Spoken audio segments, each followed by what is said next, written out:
Marker set up. Oh, okay. Yeah. A lead, it's got to be, that's probably the minimum weight you want. You don't want it to move. Okay. And you want a bigger float. Don't use these, don't think that you're doing a favour by using a really small floating little lead, because then the float doesn't pop up. I use the lead straight on there now and leave it on. Okay, I found one rod specific to that. If you put a special run ring on, like you can get. Yeah, I've got it in a big massive loop of braid. Well, the bane of marker floating is that when it goes out, the float does that. That's correct. And then it won't pull up. There's absolutely no chance. So yeah. It's got to be. So there's two things. The more you've got there beyond that, the more chance it's got of tangling. But 2 beads. Right, the premise being for that, it buffers it more. I'm guessing it just kicks it off that little bit more. Oh, okay, so it can't do that. It's a little bit further, so if it spins in the air, it doesn't. Okay. So that. You're brilliant. You don't really want to take a picture of that, so you've got to. Now on the video I can take a picture from it, so let me just get down to this side, and I can just do. That's it. While it's videoing, I can take a picture. I can always stop it and start it. Right, you're right, and so I stand on your left. Is that right? Come up here. Okay. Don't go over your wall. No, you're right. Okay. Now, I know this swim is about 40 yards, but the first thing to check when you're marker floating is you're not clipped up. I used to snap the braid and everything, especially on braid no stretch. I've done it before where I've gone out, new water. I think I've seen a spot where I think's about in the 40 yards. Nice. There's no the opposite. And if you've got a heavy lead, it goes further. Yeah, my mate was a carper. He puts it down. Okay. Are you not putting it up in the sky then when you're feeding it down? A little bit, but no. Okay. And then you're pulling it through to find the weed? Well, I'm just pulling it, and that's just smooth. See the rod top, there's nothing happening. That's silting, is it? It's just hitting some gravel there. So I'm going to just now tighten it up, make sure on the first one you've got, because you'll get a line going like that. And you need a nice tight line to that lead. So you tighten it up. I like a bait runner. Yeah, I've got a bait runner. Okay, 1. 2. I can see how deep it is now. 4. Okay.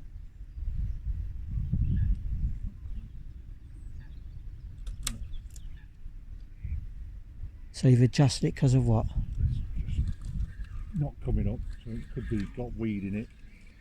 Oh right, I never thought about that. Yeah. If it's got weed, it can't float. Bung it, yeah. There's not a lot of weed, but I'll be interested to see what's on the lead when I bring this in, if there's anything. Yeah, good answer. Okay. There's a bit of yeah, you were right. So that's blanket weed. That's sort of, they call that silkweed, yeah. Silkweed, that was it. Horrible stuff. Yeah, that's all fucking nuisance. Gets me with tench fishing. But I'm like you, I do like tench, that's a favourite, all of them. Carp is not for me, but I go to catch fish. I'm not interested what they are. So you wait for the line to go slack? Yeah. Okay, right, gotcha. And that tells you how deep it is? Yeah. Get it, just take your time on that first one, get that line nice and tight. Okay. And hopefully it'll go up. 2. 2, 4, 6, 8, 10, 11, 12, 13, 14, 15. There we are. So okay. 16 feet, so that's not. That's too deep. Yeah, that's at the back of the bar. So I'm going to now bring that, wind that down. Right. And why I want a big lead is that float's lifting all the time. Oh wow, yeah, because that was 16, that's 6, okay. So what I'm going to do now, got a far bank marker. Now I've got an idea of the distance. Yeah. I want to explore that in more detail. Left and right? Yeah. And how far the bar is? Okay, brilliant, okay. So if I clip up, I can't go beyond that distance. Very, very true.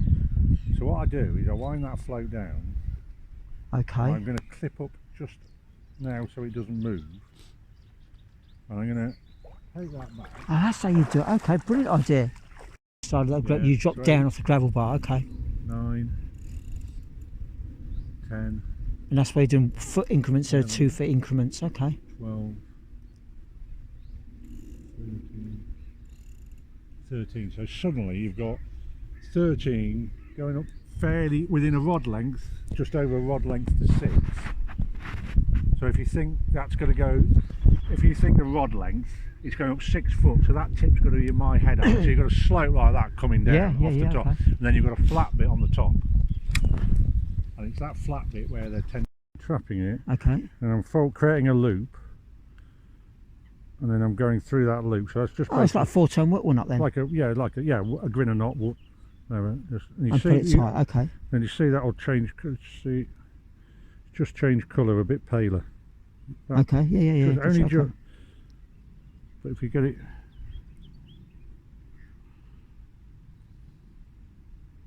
Yes. Okay. Lovely. Okay. Brilliant. And occasionally it flaps. Cast a spawn to the float. Come back and load up every time, but I'm only going to put. So you'll do that and then add the 6 feet or 8 feet back to here. No, I'm not going to add the 6 feet because I'm going to spawn from out there. Okay. It's easy to cast with the Okay. I mean, in an ideal world, you spawn from exactly the same spot as you're casting, but yeah, you can't. Okay. Yeah, of course, it's like a little tub. Or in your case, a pole pot you used, didn't you, on your video? Rod hole. Oh yeah, the caps at the end of the tubes. Okay. Yeah, because they squeeze. So. Yeah, okay. See what the amino acids coming out of the worms to yeah, I don't want them eating whole worms. No, go on. If you can open that. I'll move that. I'll put that on the edge for the tape measure, really. Shall I get the riddle out? You're not fussed about the bits. That'll float off. Okay, good shout. They've been in the fridge, have they? He said they've been cold, yes. Oh, no, yes, sorry. I didn't know how long you want them walking about, don't you? I'm not that bothered. I'm not a big dead magnet fan, but... Oh, right, yeah, of course, he was saying it yesterday. I was thinking, okay, right, whatever. They will come around. Oh, yeah, definitely. I'll leave the lid off, they'll warm up quicker. So now I'm just going to go and do... So your swivels and I've got a wider hole, have they? You can either use what they call a chod bead, if I can find them. Okay.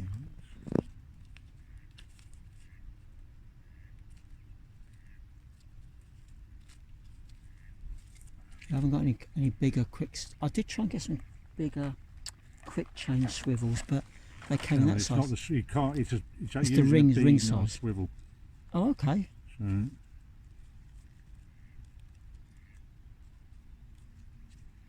So Sonia baits do tackle as well as food today? Just bait. They're all part of Preston Innovations, you see. Oh, right, okay. Ah, they are there. So you can buy these. Bank Tackle do these as well. Right, I've seen them.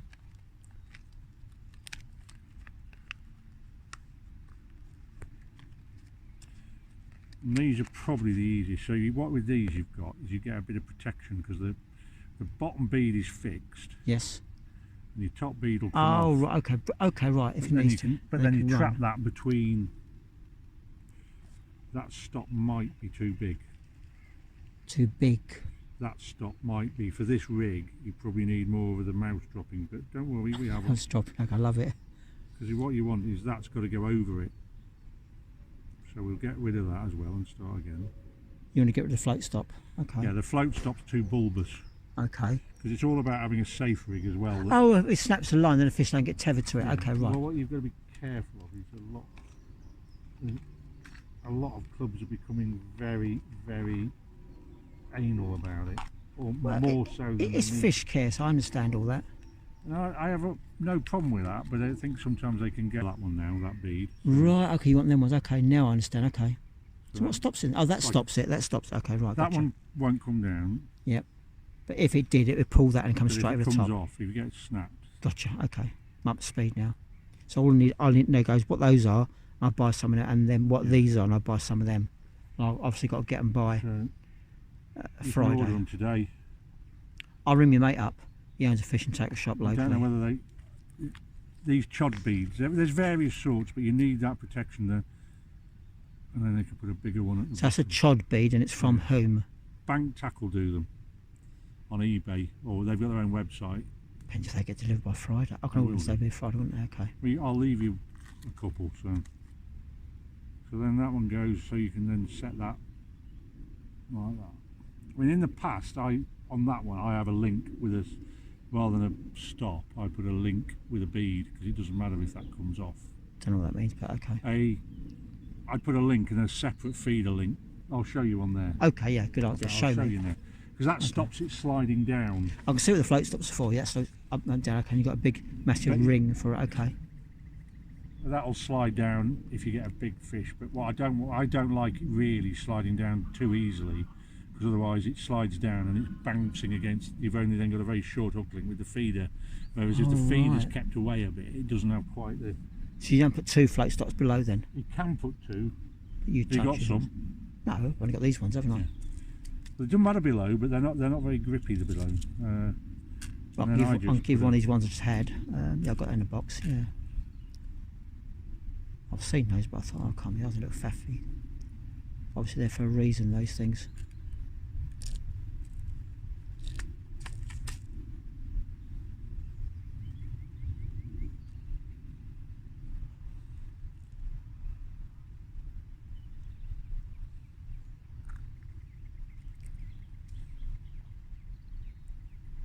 Oh.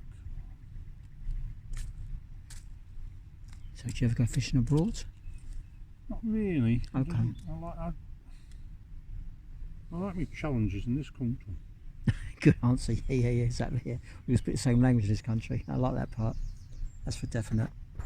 A couple of them being the famous gribble kebab rig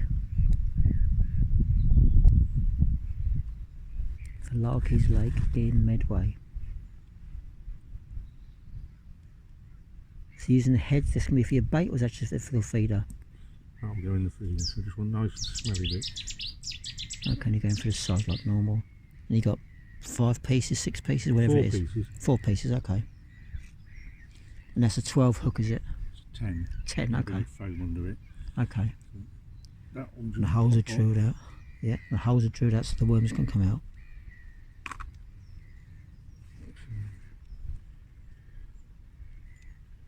So when it gets warmed up then, you can go through 2 kilos in a couple of days, can you, in a day? I reckon about... 1.5 kilos.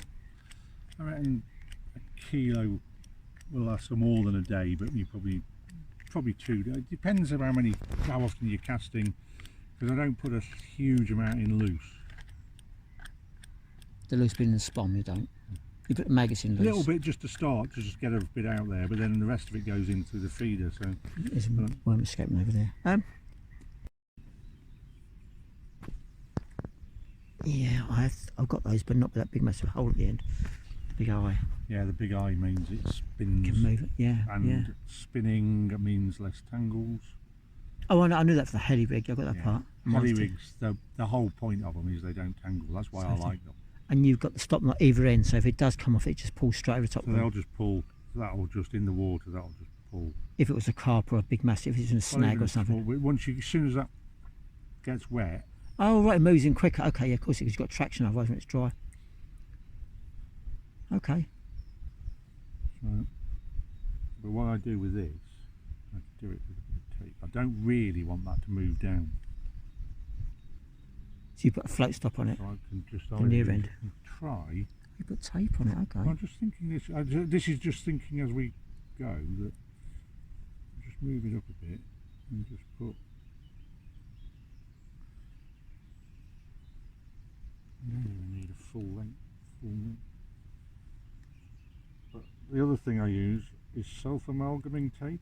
Don't know what that is. Okay. That's what plumbers use to seal. It sort of grips to itself. It's like a rubbery based tape. Okay. I'll show you. Okay. I'll try this because this is nice and easy for you to grasp. Yeah, and I've got some of that. Yeah, exactly. Yeah. If you haven't, you can get it. I've got insulation. I brought some with me actually to do. I saw something on YouTube to make my window cleaning pole a bit more efficient. The pole just slides straight out the other thing, and it shouldn't do. Because I used to have not insulation tape, but it's like the green and yellow one. So it is insulation tape. Yeah, no, I'm not keen on that. It's a bit bulky. Yeah, it's because it's folded over twice rather than once. Okay. So the self-amalgaming tape is in here somewhere. So it's just basically a rubbery tape. Okay.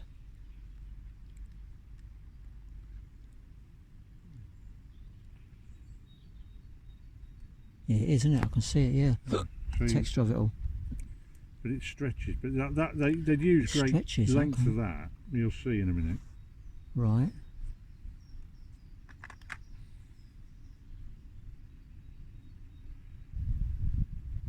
It's just a.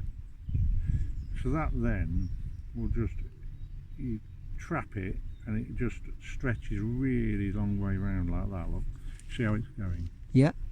You're winding it down. Yeah, just take it, and then what you do is you rub it into itself, and it sort of becomes one blob.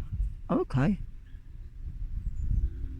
It's got a cover on it or something, is it? Because you're peeling bits off. No, I'm just stretching it. Okay. The cover is it comes on a roll to stop it sticking to itself. Okay, right, okay, yes. So it's got okay. like a, yeah. It's like double-sided tape, okay. Yeah. Yes, okay, brilliant, okay. So I don't want it, I mean I want the bead to slide over it, but I don't really want it to go unnecessarily. You don't want it to block it, yeah, okay. It's a bit like Because if you break off, it's stuck on the tube anyway. like my float stops, it would stop there when it couldn't go past it. Because this one still can go past it, okay. So this company that I'm buying the other bits from, they do this as well, do they? No, but I can give you a bit of that. I mean, I've had that in me if you want to use it, but you can use a bit of, but that'll just keep that at the right thing. So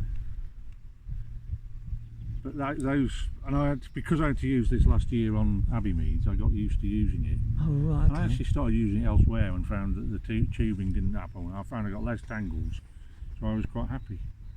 So what's your biggest one at Abbey Mead? So you're showing me your heli rig. So you got your glass bead either side. So any reason why that one's black and that one's green or not? The big one Breaks this side. it up. Oh, okay. It's just simply that Okay. two black beads are more conspicuous. By breaking that up, it's less. But the bigger bead Is a buffer as well. goes over a knot with £12, £10 line, £12 line. If you go up to £15 line, you can't. So you haven't got a quick change on this one then? No. But if I'm using worm, I only ever change it because I'm putting a new worm rig on. Okay. The only problem with that is that you can't reuse a hook link if you take one off, but they only take seconds to time. So if I don't use that when I'm fishing on Abbey Meads, because at night I have to put boilies on because it's full of little eels. Oh, the little eels in it, not big Little eels. eels. They're bigger eels in here, are they? Well, I've only ever heard of one out of here, but it was £5. Okay. So And that's your float. So the only reason, these float stops if are all meat- you ever use, if I'm fishing somewhere where like linear, I'd use that all the time because I'm only ever going to change it for a new hook link. The only reason I'm changing it is because there's something damaged, either the hook's blunt, the line's kinked, whatever. So you don't need a quick change, So do I you? don't need a quick change because Okay. I don't mind because all I'm going to do is cut that off and bin it, Okay. or bin the bits. If the line's kinked and the hook's still good, I'll reuse the hook. These float stops. That's just a normal gardener. But that one's no good for the other rig. The things won't slide over the top Yeah, of that one will. Right, that's a With the gardener one chod as well. bead, yeah, they're gardener. Raking the tench swim. You just clip the tree behind you, The fish sinking on a fairly tight line. and you've added the 2 feet. As soon as it's the bottom, you just can go. You just pull it a little bit. As soon as you're out of swim, you can just bring it Yeah, in put as it up. quickly as possible. Because you've got loads of weed on there. As soon as you've pulled it 6 feet, that's it. It doesn't matter what. Oh, you're pulling it 6 feet. That's what you're doing. Oh, because you jump off the top of the bar. Pardon? Because you're coming off the top of the bar. Okay, well, that's right. where we're putting our baits. I don't care what's behind me bait. It's Yeah, when yeah. I'm just trying to clear an area. Idiots. Tufty torch. Shine them at. Look at the toughies when they're doing a U-turn that way. They're going that way. They're doing a runner. They don't like it. It's harmless to all animals, including us. Brilliant. Rake that for an hour, you reckon? Fun. We raked it for an hour, Yeah. and this how much you brought back in. And amongst all this lot, you had maggots which were stuck to the weed, bits of worm which we chucked out, bits of pellet. So we worked out an hour, and it is basically so we're in that big tall tree which is there. We were just inside of that, from there right way across there. So there's a bar out there, 40 yards, you reckon? Yeah. 40 yards, and it's probably 6 feet across, you reckon? Top of the bar? Yeah, we've got a good 6 feet. Yeah, 6 feet.